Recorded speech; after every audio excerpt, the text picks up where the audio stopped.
하나님께서 우리를 이곳에서 교회를 이루게 하시고 처음 맞는 추수감사주일입니다. 우리가 지금까지 매년 추수감사주일을 11월 셋째 주에 함께 지켜왔고 또 하나님께 감사하며 신앙생활을 해왔습니다. 그러나 오늘은 우리에게 지금까지 우리가 지켜왔던 추수감사주일과는 조금 다른 것 같습니다.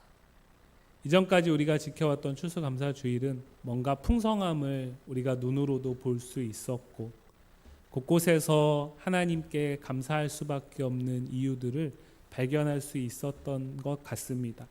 강대상에는 과일을 비롯해서 여러 가지들이 쫙 진열되어 있었고 또 뒤에는 또 추수감사주일이라고 현수막이 붙어 있었고 그렇게 우리가 하나님 앞에서 감사함을 우리의 것으로 표현하면서 예배를 드렸었습니다. 그런데 오늘 우리는 어떤 의미에서 외형적으로 보기에는 여전히 우리가 가야 할 길이 너무나 많이 남아있기 때문에 우리의 마음의 여유나 또 우리가 실제적인 어떤 상황이나 형편으로 인해서 이전과 같이 추수감사주의를 지키지는 못하고 있습니다. 그런데 저는 이렇게 생각을 합니다. 어쩌면 우리가 오늘 드리는 이곳에 와서 드리는 첫 추수감사주일이 진정 과거 영국의 청교도들이 신앙의 자유를 찾아서 신대륙인 미국으로 들어갔고 그 황무지 가운데 하나님께서 그들을 통해서 교회를 세워가시면서 그들의 삶에 필요한 것들을 공급하시고 그곳에서 하나님 나라를 이루게 하신 그 풍성함을 기억하고 주신 하나님께 드리면서 지켰던 절기가 추수감사주일입니다. 어떤 의미에서 지금 우리는 조금 더 그 추수감사주일의 본질에 가까이 다가가고 있지 않나 싶습니다. 오늘 우리의 주일 하나님께서 우리에게 정말 하나님 앞에서 온전히 하나님만을 기뻐하고 온전히 예수님만이 주인 되시는 교회라는 꿈을 우리에게 주셔서 우리가 쉽지 않은 선택을 하고 그 가운데 하나님만을 바라보면서 이곳에 와서 교회를 이루고 있습니다. 우리가 이곳에 와서 교회를 이루는 이유는 단 하나입니다. 하나님이 그것을 기뻐하신다라고 믿기 때문입니다. 그렇지 않습니까? 그렇기 때문에 외적으로는 과거의 추수감사주일에 비해서 초라하고 그렇기 때문에 슬픔이 다가올 수 있을지 모르지만 그러나 사실은 그보다 더 중요한 지금까지 우리가 어쩌면 매년 추수감사주일을 지켜왔지만 정작 놓치고 있었던 그 원래 추수감사주일을 우리가 지켜야 하는 그 본원적인 의미에 오늘 우리는 조금 더 가까이 다가갈 수 있는 상황에 하나님이 던져주신 줄 믿습니다. 그렇기 때문에 오늘 우리의 추수감사주일은 더욱 기쁨이 있고 더욱 감사가 있고 더욱 주님의 충만하신 은혜가 함께하기를 원합니다. 우리 젊은 세대들은 추수감사주일을 여전히 지켜야 된다라는 것에 동의하지 못하는 그리스도인들이 참 많이 있습니다. 왜냐하면 지금은 농사를 짓지 않고요. 그렇기 때문에 농경사회의 문화를 왜 지금 산업사회에서 정보화 사회에서도 그것을 지켜야 되냐라고 생각을 합니다. 일견 틀리지 않습니다. 그러나 추수감사주일의 진짜 핵심은 무엇이냐면 하나님께서 우리와 함께 하신 것을 감사하는 것입니다. 그렇기 때문에 사실은 우리가 매일 그래야 하죠. 그러나 그렇지 못하는 우리의 연약함이 있기 때문에 이때만이라도 지난 한 해를 돌아보면서 하나님께서 우리와 함께 하셔서 우리를 이끌어 가시고 인도하신 것을 감사함으로써 감사를 회복하고 감사를 더해가는 주일로 우리가 한국교회와 세계교회가 지키고 있는 것입니다. 그렇기 때문에 추수의 마음을 두지 마시고 감사의 마음을 두셔서 오늘 이 시간 한 나병 환자의 감사하는 모습을 통해 우리가 우리의 감사의 모습을 돌아보고 우리가 회복해야 할 감사를 다시 한번 생각해 볼 수 있는 시간이 되기를 소망합니다.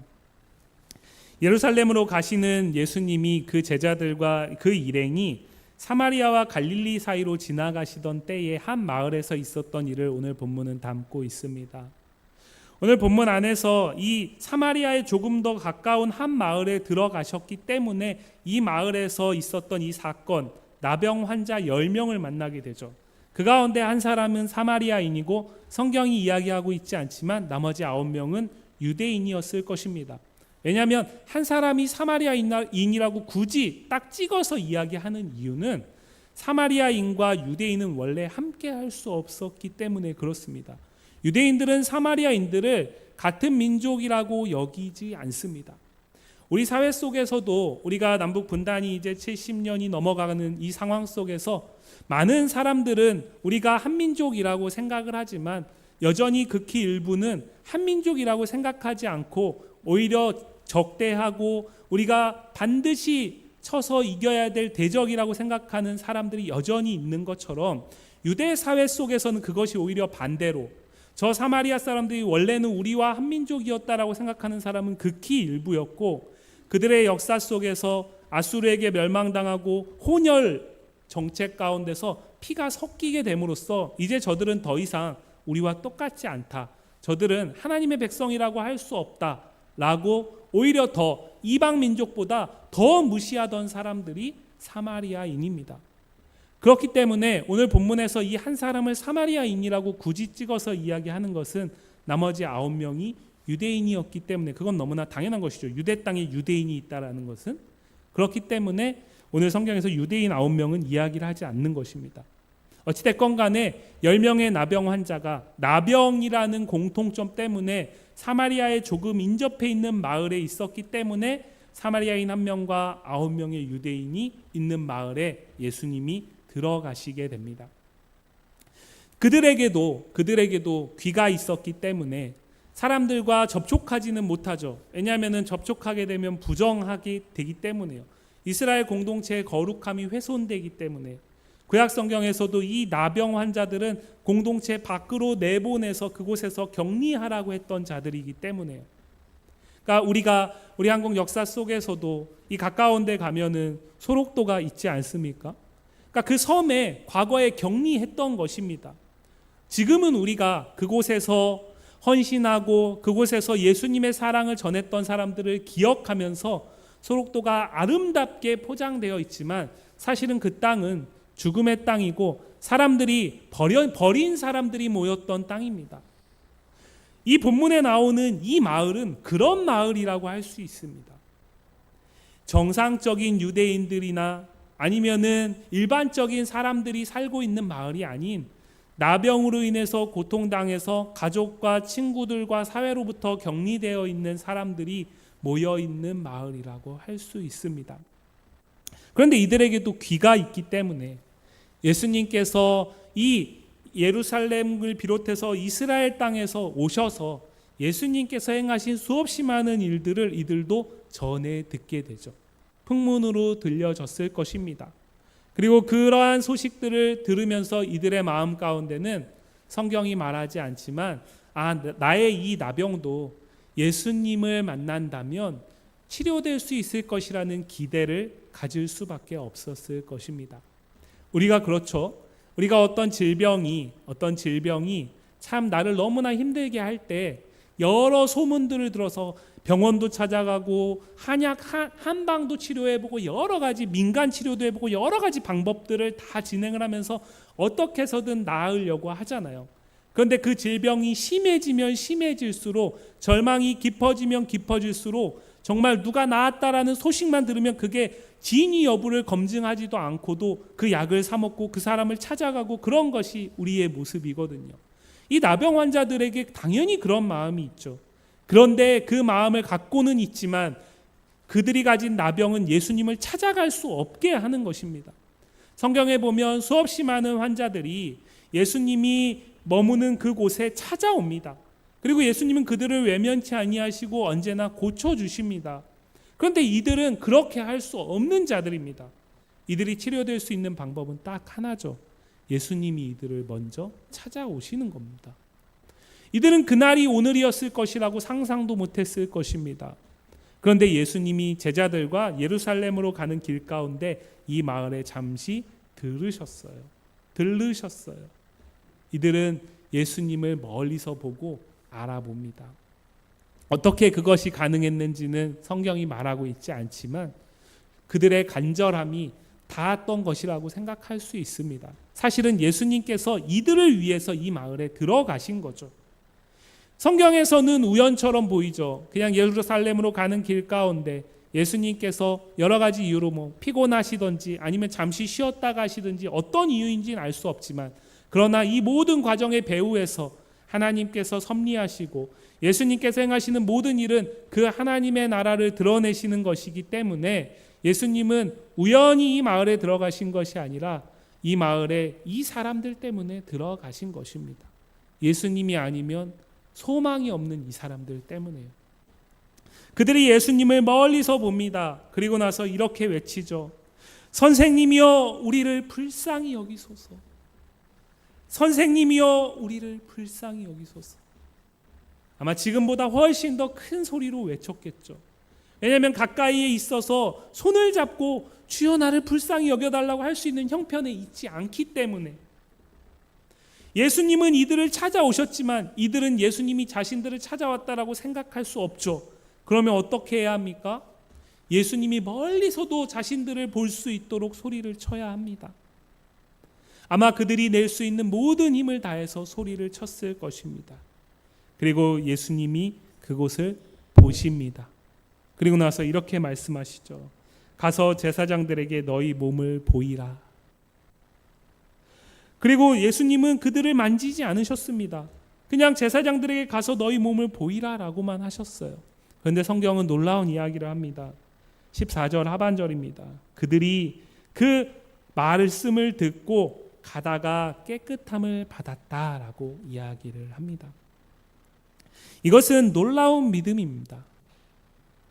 왜냐하면 구약성경 레위기 14장에 보면 나병 환자들은요, 그들이 격리되어 있는 곳에서 자신들이 스스로 괜찮아졌다라고 생각해서 제사장들을 찾아갈 수가 없었습니다.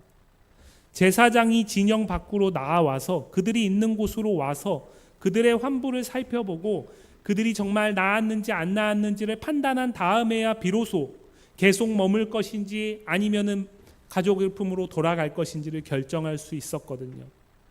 그런데 이들이 그걸 무시하고 자신들이 먼저 제사장을 찾아간다. 자신들이 먼저 공동체 안으로 들어가려고 한다. 그러면 어떤 일이 일어나냐면 이들은 하나님의 공동체의 거룩함을 훼손하는 도전하는 자들이기 때문에 이들은 아마 돌로 쳐 죽임을 당했을 것입니다. 그런데 예수님은 지금 뭐라고 말씀하시는 겁니까? 너희가 다 나았으니 제사장에게 가서 몸을 보이라라고 말하는 것이 아니라 너희가 다 나았으니 제사장을 오라 하는 것이 아니라 가서 제사장에게 너희 몸을 보이라라고 해요. 이 말씀이 떨어질 때에는 여전히 그들에게 무엇이 있습니까? 나병의 흔적이 그대로 남아 있습니다. 그러면 이들이 제사장에게 간다라는 것은 무엇을 감수해야 가능한 것입니까? 자신들이 제사장을 찾아갔을 때 혹여라도 당할 수 있는 화와 그로 인한 핍박과 어려움들을 감당해야 가능한 것입니다. 그런데 지금 이들은 그렇게 하고 있다라는 것이죠. 그렇기 때문에 이것은 놀라운 믿음입니다. 언제나 예수님은 병자들을 고치실 때 그들의 믿음을 보시고 그들을 고치셨습니다. 가령 예를 들어서 중풍병에 걸려 있는 친구를 침상에 매달아 가지고 천장 지붕을 뚫고 내린 사건이 있습니다. 예수님 그 친구들의 열심을 믿음으로 보셨습니다. 그리고 나서 침상을 들고 일어나 걸으라고 말씀하셨죠. 그런데 놀랍게도 그 중풍병자가 일어나 걷습니다. 성경은 그냥 바로 넘어갑니다. 중풍병 때문에 누워서 일어나지를 못하는 이 사람에게 일어나 걸으라라는 그 말이 떨어졌을 때 그는 어떻게 했을까요? 그가 믿음이 없다면 그는 여전히 나는 일어날 수 없는 사람인데 말도 안 되는 이야기를 하고 계신다라고 생각하지 않았겠습니까? 그런데 놀랍게도 그 중풍병자는 일어나 들고 걸으라라고 말을 할 때 일어나려고 자신의 몸을 움직였다라는 것입니다. 구약 성경에 이스라엘 백성들이 가나안 땅에 들어가는 장면을 보면 그 장면 속에서 요단강을 건너야 합니다. 과거에 하나님께서 홍해를 가르셔서 이스라엘 백성들을 출애굽하게 하셨지만 여호수아와 갈렙을 제외하고는 그 경험이 없습니다. 요단강의 앞에서 요단강을 건넌다라는 것이 이들에게 쉬운 일이 아닙니다. 그런데 그 가운데서 하나님께서 그들에게 내가 길을 열 것이니 강하고 담대하게 행하라라고 말씀하셨어요. 그러고 나서 하나님이 길을 열어주고 나서 가게 하신 것이 아닙니다. 여호수아가 그 말씀을 듣고 이스라엘 공동체에게 하나님의 말씀을 전합니다.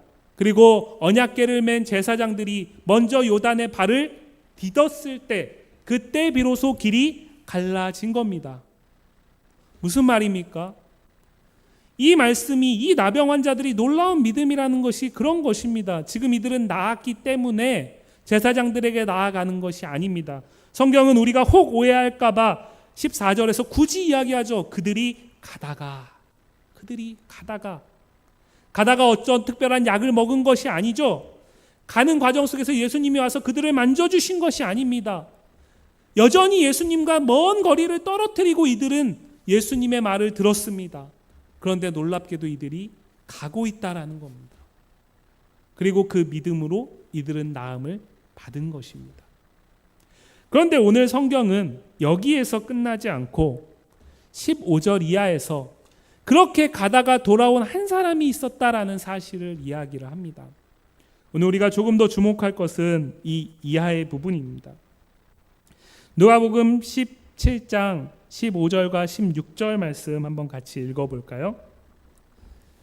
그 중에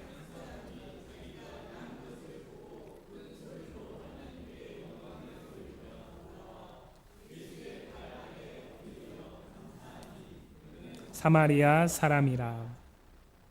앞서 예수님이 예루살렘으로 가던 길에 사마리아와 갈릴리 사이를 지나가셨다는 사실을 통해서 우리는 이 사람 한 명만 사마리아인이고 9명은 유대인일 것이라고 추정했습니다.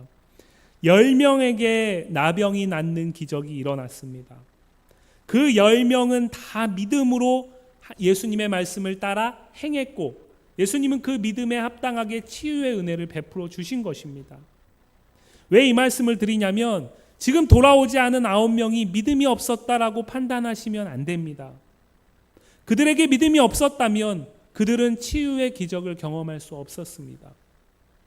어쩌면은 나병을 가진 상황 속에서 제사장에게 가라는 이 말을 따르는 것이 훨씬 더 돌아와 예수님께 영광을 돌리고 감사하는 것보다 어려운 일입니다. 왜 그럴까요? 우리도 그렇잖아요. 우리가 인생을 살아가면서 세상에 살아가면서 내가 정말 너무나 힘들 때 누군가가 나에게 정말 필요할 때 나에게 도움을 주면 말하지 않아도 가서 고마움을 표시하잖아요. 그건 그렇게 어려운 것이 아닙니다. 그거는 어떤 의미에선 굳이 믿음이 없어도 가능한 일이죠. 그런데 나병이 걸린 상황 속에서 그들이 붙들고 있는 공동체가 지키고 있는 율법을 어기라는 이 명령에 따름으로써 믿음으로 행하는 것은 훨씬 더 어려운 일입니다. 그렇기 때문에 우리는 여기에서 이 사마리아 사람에게만 믿음이 있고 9명의 유대인에게는 믿음이 없다라고 볼 수 없습니다. 그런데 이 사람이 돌아왔다라는 사실을 누가는 지금 기록을 하고 있어요. 그리고 이 사건은 오직 누가복음에만 나타납니다. 가령 예를 들어서 예수님이 물고기 2마리와 보리떡 5개를 가지고 5병이어의 놀라운 기적을 베푸신 사건은 마태, 마가, 누가, 요한복음에 다 기록되어 있거든요. 그리고 예수님이 공생의 기간 동안 행하셨던 많은 일들은 복음서에 같은 사건이 따로 기록되어 있는 경우들이 많이 있습니다.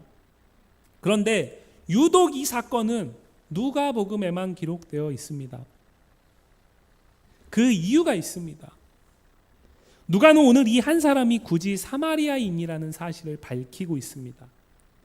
그러면 우리는 이 말씀을 통해서 누가가 우리에게 주고자 하는 말이 병 나은 사람이 그 중에 10명이 나았는데 1명이 돌아와서 감사했어가 아니라는 거죠.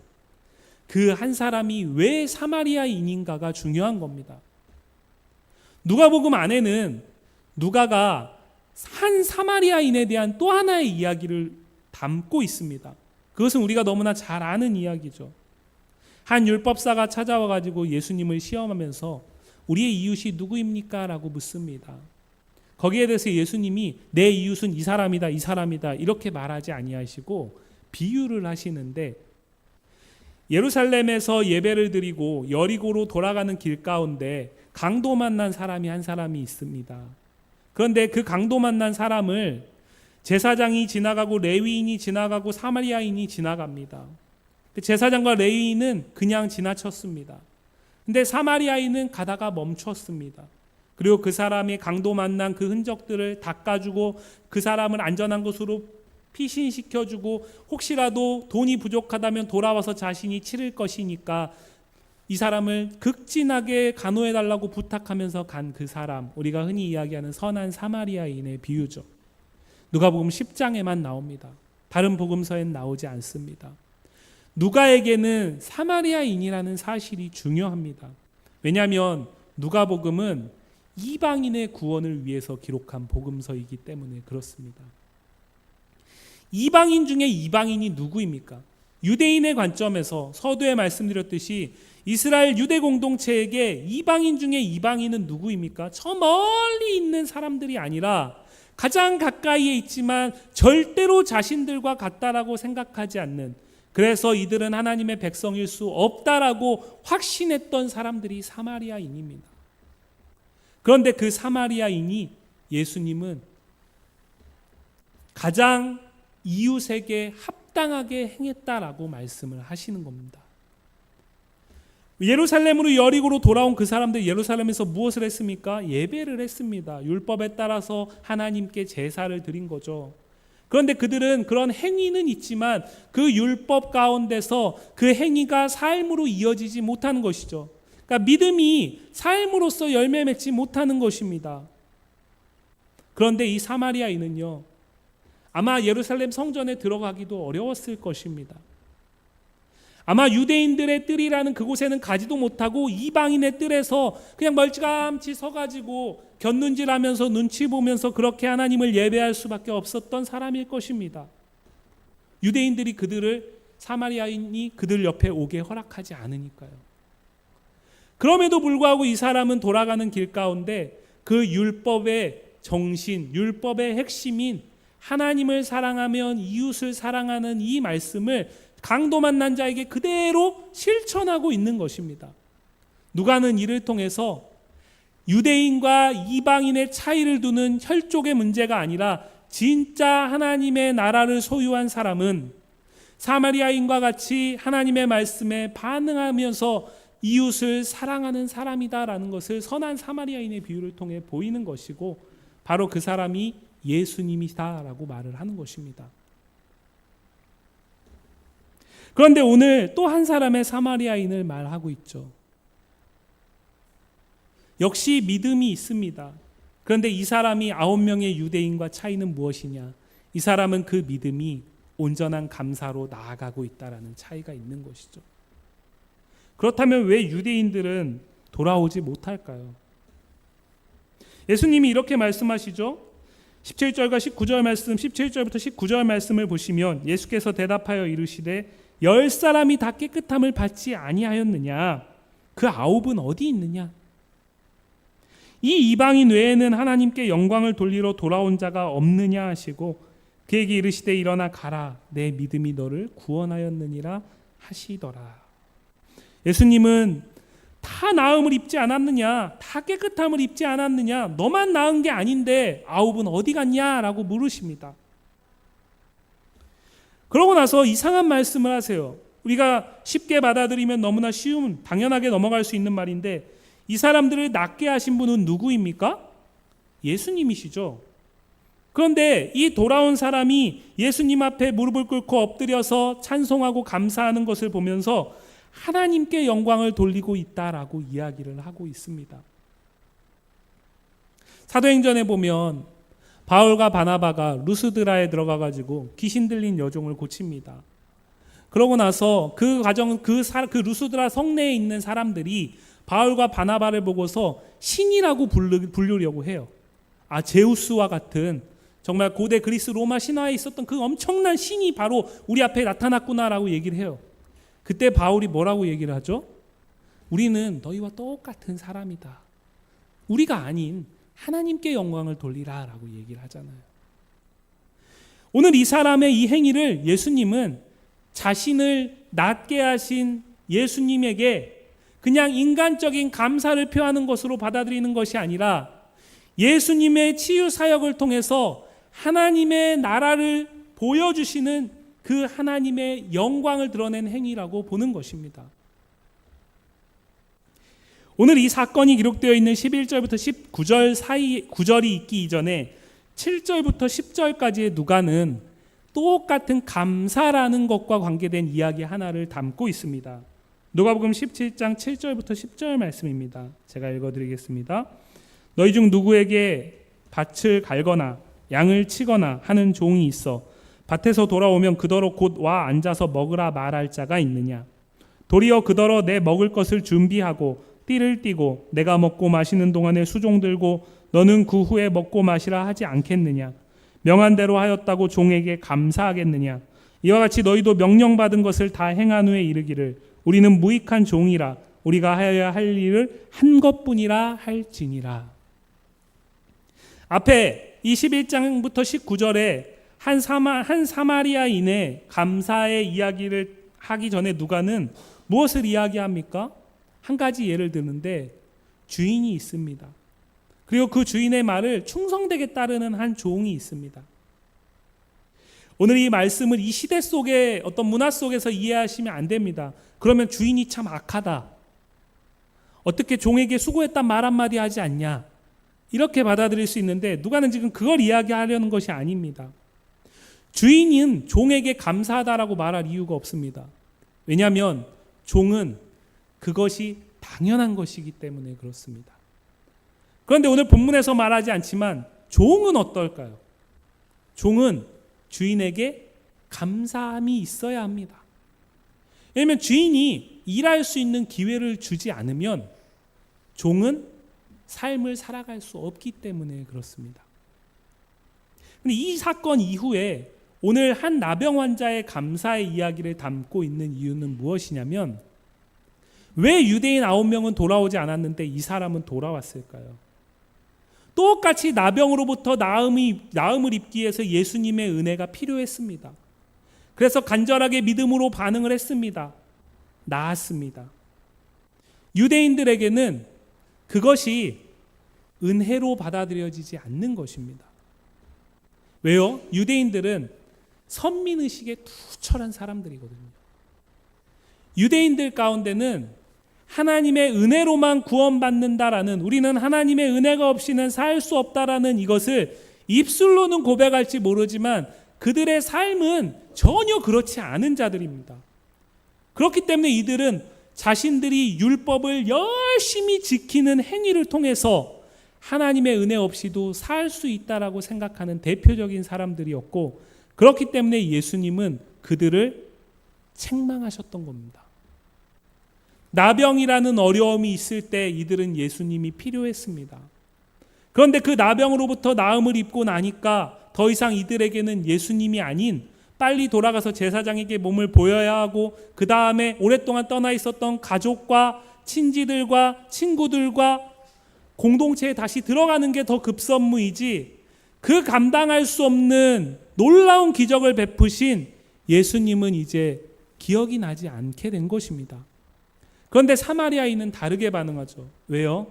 이 사람은 똑같이 삶을 살아가고 똑같이 예배를 하고 말씀을 붙들고 살아가려는 수고를 하지만, 그러나 이 공동체 안에 다수는 이 사람에게는 너는 하나님의 은혜가 임할 수 없는 사람이다라고 판단했던 사람이기 때문에 그렇습니다.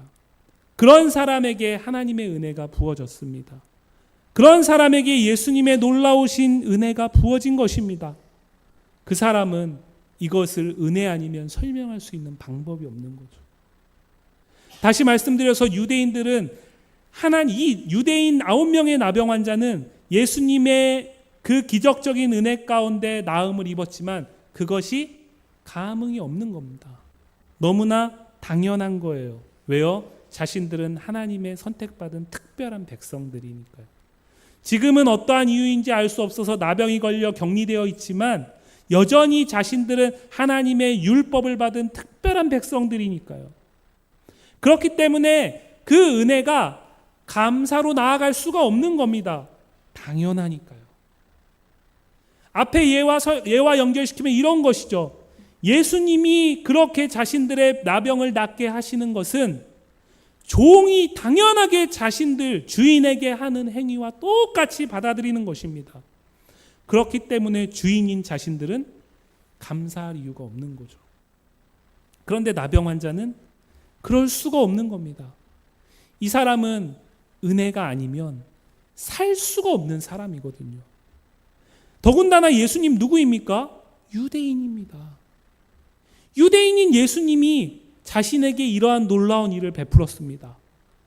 감사하지 않을 수가 없는 겁니다. 그래서 나와서 감사합니다. 감사하는데 예수님이 그것을 보시고 뭐라고 얘기를 하시죠? 하나님께 영광을 돌린다라고 얘기를 하는 겁니다. 그래서 19절에서 일어나 가라 내 믿음이 너를 구원하였다라고 얘기를 하는 겁니다. 누가복음에서 구원은 죄인이 천국 가는 것을 말하는 것에서 끝나지 않습니다. 이어지는 20절 말씀을 보면 이 비유를 듣고 나서 이 이야기를 듣고 나서 바리새인들이 하나님의 나라에 대해서 묻습니다. 그런데 예수님이 하나님의 나라는 볼 수 있게 임하는 것이 아니다라고 말씀하세요.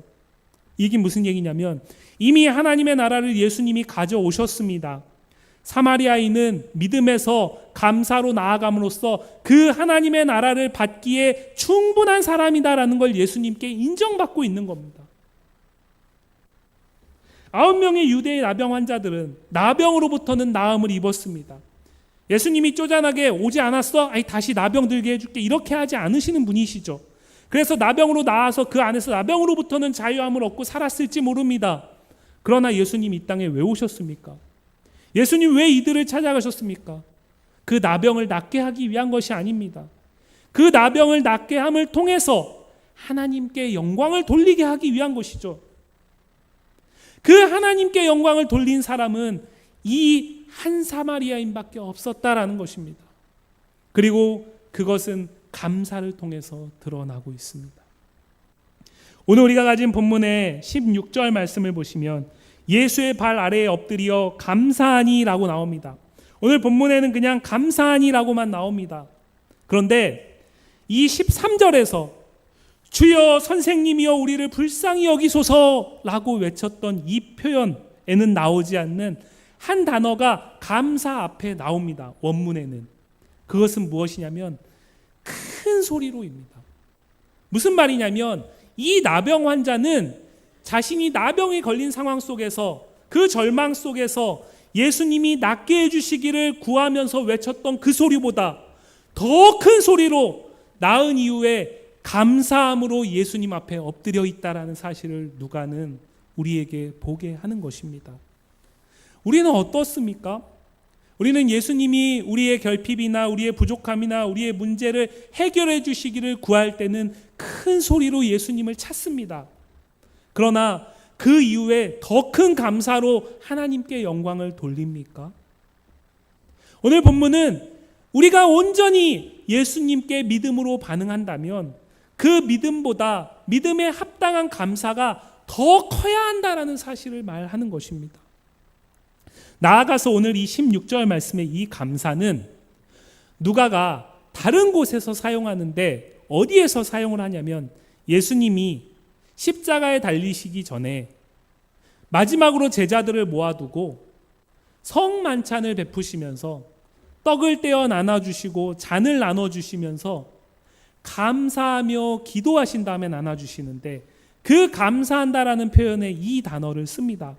그 얘기는 무슨 얘기냐면 지금 이 나병 환자의 감사는 그가 나병이 나았기 때문에 하는 감사가 아니라 예수가 그리스도이심을 알고 고백하는 감사라는 이야기를 하는 것입니다.